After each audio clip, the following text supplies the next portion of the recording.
Hello everyone, কেমন আছো তোমরা সবাই? তাহলে চলো শুরু করা যাক আজকের হোয়াট আই ডিনার ডে।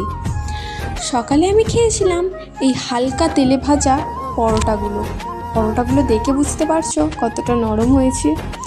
আর এই পরোটার সাথে আমি খেয়েছিলাম আদা দিয়ে লাল চা। দুপুরে খেয়েছিলাম এই সাদা ভাত, চিকেন কষা আর একটু কাঁচা পেঁয়াজ ঝাল ঝাল করে চিকেনটা কষেছিলাম। খেতে তো দুর্দান্ত হয়েছিল। গ্রেভির সাথে একটু ভাত মাখিয়ে নিলাম, একটু চিকেন নিলাম আর একটু কাঁচা পেঁয়াজ নিলাম, দিয়ে খেলাম। আমার তো খুব ভালো লাগে। আচ্ছা, তোমাদের চিকেন কষা না চিকেনের পাতলা ঝোল কোনটা প্রিয়? কমেন্টে জানিও আমায়।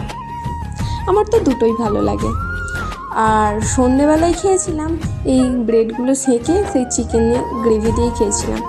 তার কিছুক্ষণ পর খেয়েছিলাম এই কালাকাচ্চার ভিডিও নিতে আমি ভুলে গেছি, তাই ফটো অ্যাড করে দিয়েছি।